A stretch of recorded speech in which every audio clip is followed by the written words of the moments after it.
when it comes to college football coaches, Nick Saban is larger than life. And in a sport where players come and go, Saban is one of the cornerstones. And that's why the news that he tested positive for the coronavirus felt so impactful. There have been coaches in the college ranks and the pros who have tested positive. Players, of course, have tested positive. But Saban, it feels like, is above the fray. Programs ebb and flow, but not Alabama. Since he took over, they've been in that top spot or challenging for that top spot every year. He has the answers, but his diagnosis is just another subtle reminder the virus doesn't care who you are. Saban said he's asymptomatic for now, and hopefully he stays that way. Alabama has Georgia this weekend. With Saban not coaching, the line went from -6, I think, down to -4, -4.5. That's how much of an impact Coach Saban has. And it might go down even further than that.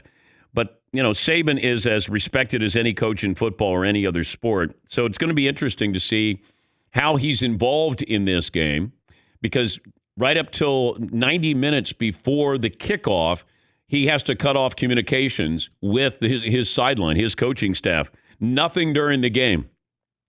But also, I'm curious to see how Coach Saban uses his platform to share this experience with the coronavirus, hopefully educating us as the sports world and everyone else continues to fight this virus. But Coach Saban, and I think he was being interviewed by Tom Rinaldi from the mothership. And of course he was. Of course, Tom Rinaldi. Something bad happens. Yeah, Tom Rinaldi brought his piano probably with him to Tuscaloosa. But here is Coach Saban talking about getting ready for Georgia. So we're still doing everything possible to get ready for the Georgia game. I'll have normal meetings tomorrow. Everything will be on Zoom. We'll continue to do this. Sark's kind of filling in my absence for anything that needs coordinated in the office. But we're going to do everything we can to help our team. I'm not sure how important the coach is during a game, because coaches will tell you, you do all your prep work to get ready for that Saturday, so then everybody knows their job and they try to carry that out.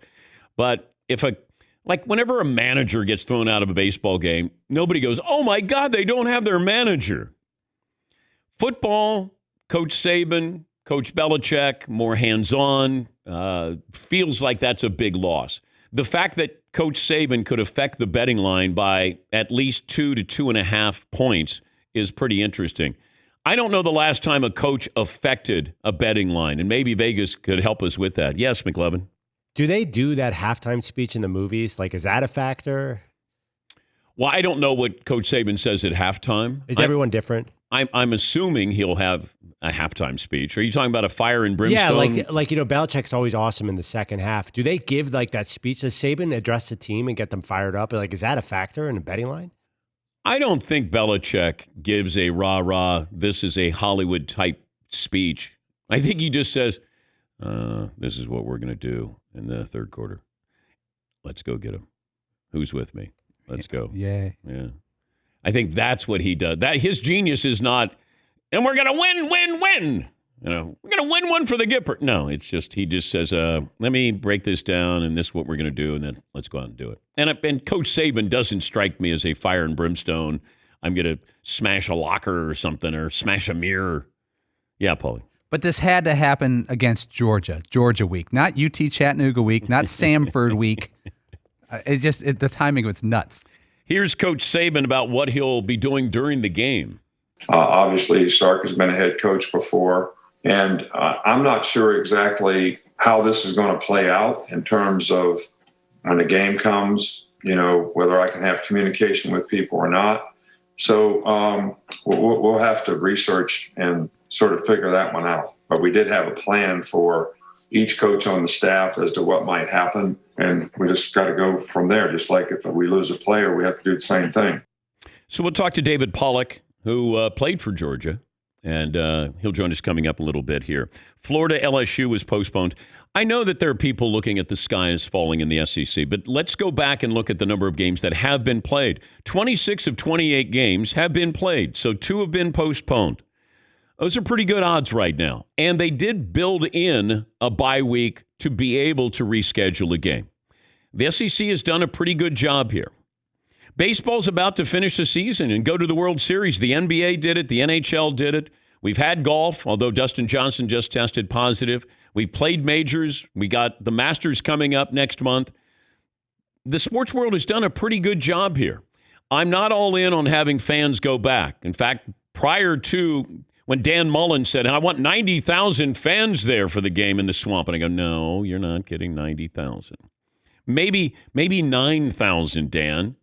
Maybe do a better job coaching. It doesn't matter how many fans are in the stands if you're coaching well. And, they had that game against LSU. But as far as the players, it feels like everybody is doing a pretty good job. But this one with Coach Saban, the Florida-LSU game postponed.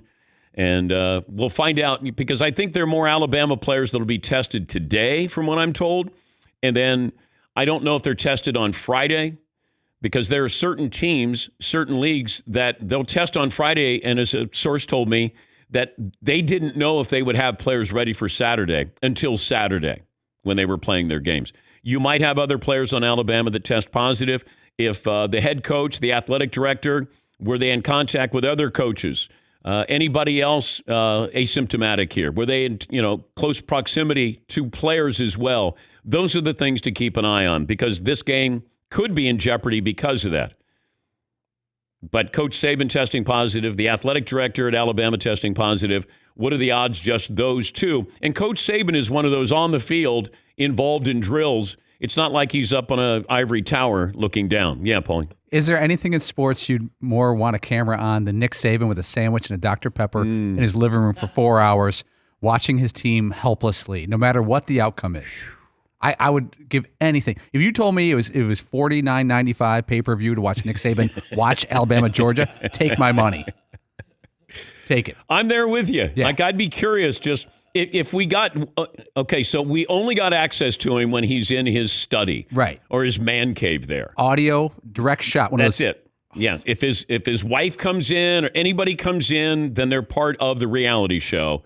If I could do that and have picture-in-picture with Coach Saban, and I would have the game sound down, and I would just be listening to Coach Saban yelling at the TV.